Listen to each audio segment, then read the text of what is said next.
In this tutorial of the Action Builder, I'd like to create a geocache selection, and you have defined this selection.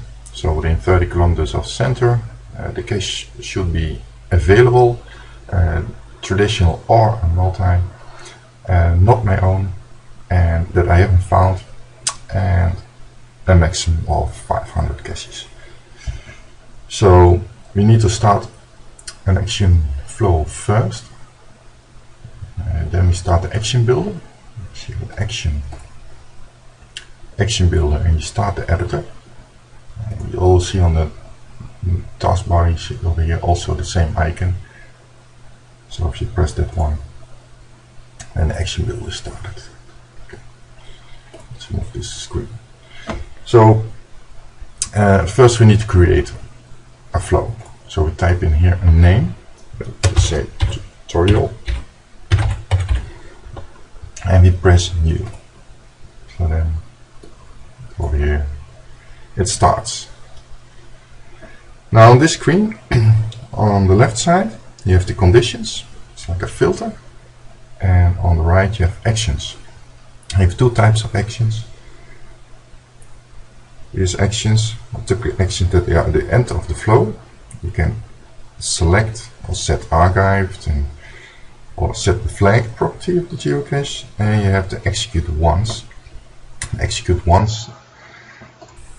That's typically done in the beginning of a flow to clear the current selection or run a certain script or execute just another action.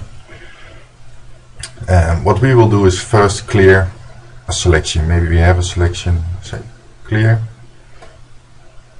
So that's the first thing what we're going to do. We can connect the lines. So the start only has an equal. And then the next step is clear selection.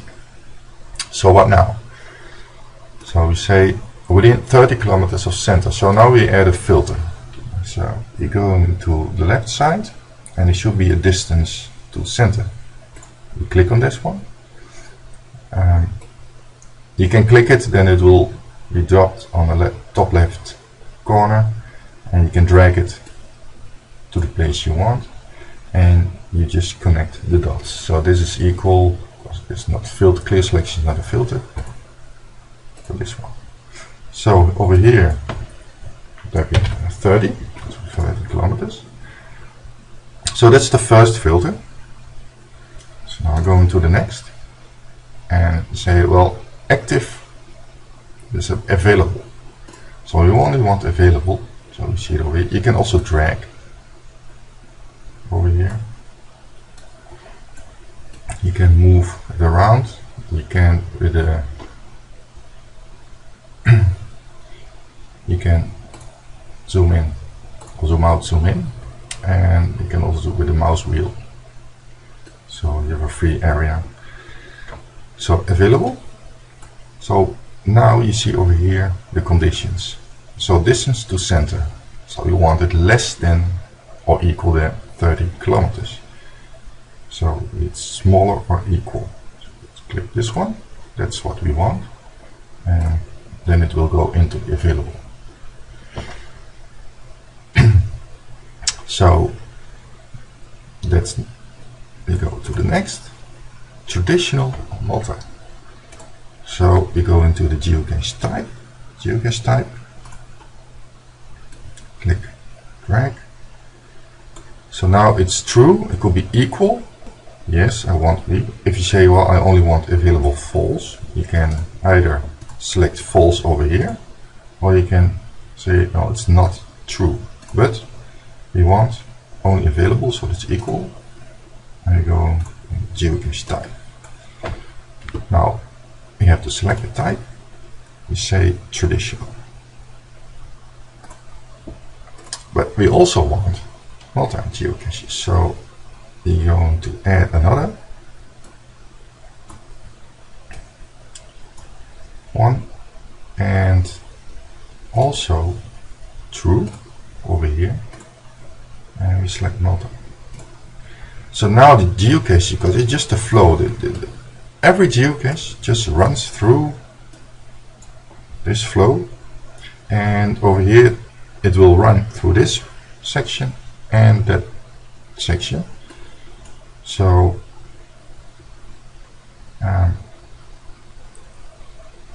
let's see, traditional and multi. So now I'm going to add, now we say I have not found already, so it should be the found flag. So this traditional equal, multi-cache equal, so they now come together in this one. And if it's not a traditional, not multi, it will just stop through this filter, it won't go through. So now we say found true, I say not found, found is false, because we don't want already found geocaches. Not my own. Now see that the order is different, but it doesn't really matter. So not my own. And let's see where that is.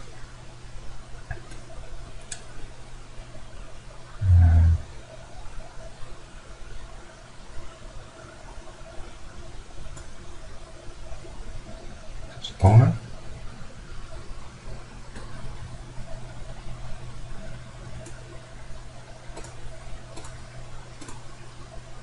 You see over here a bunch of names,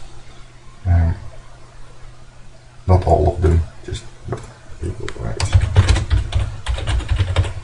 So that's you can just say that if the owner is the bookies, that's me.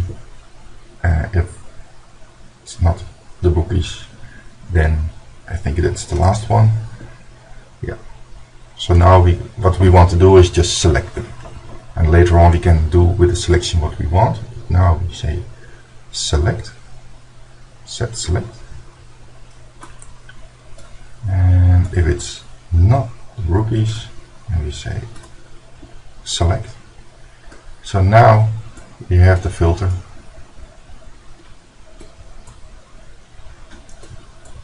We start, we clear the selection, distance from center, available, if it's a traditional or multi, yes, yes, and found, no, if it's not found, so false, cool, and the owner is not the bookies, then set the selection to true. So this is what we're going to save now, so all, and you can execute this. Press execute. Or left button, you see we're 11:37. We're gonna call the cache list, and we say we only want the selected. And now you see the kilometers and the geocache type. That's the selection. You can also see it on the map, Google Map. Say I only want the selection.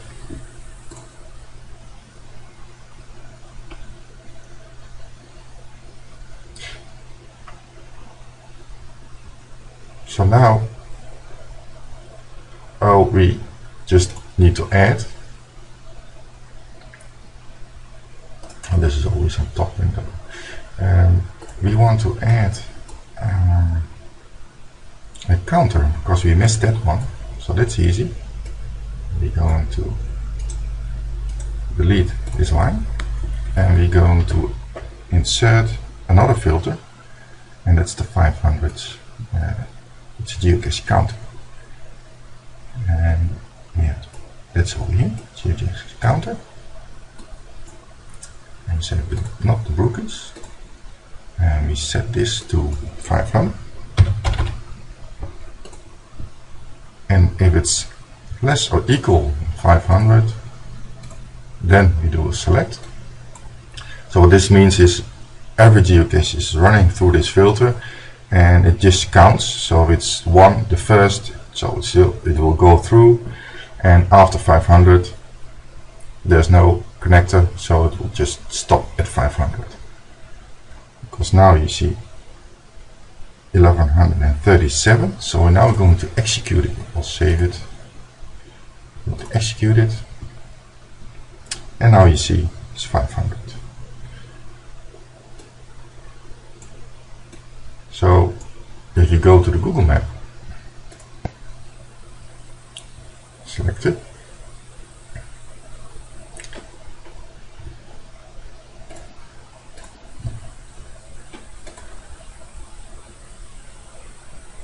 but it's all over the place.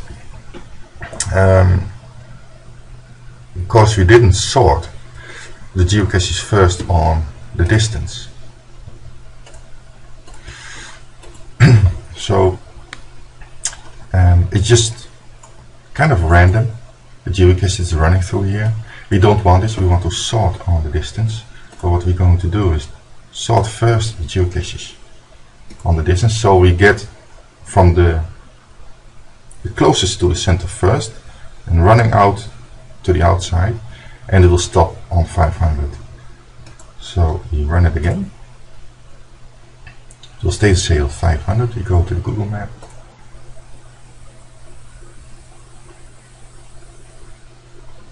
And it is now started at the center, then running through the outside till it reaches the 500 and it stops. So this is how you create and run an action flow. Well, I will just save it. The next time if you want to run this, just close it. When you start GAPP, you will have on the toolbar now also the tutorial. You can run it like that, and you also have on the menu the tutorial, and you can run it like that. And of course you can assign a shortcut key to it through the plugins settings and assign shortcut key, shortcut assignment, and you can assign a shortcut. So that's this tutorial.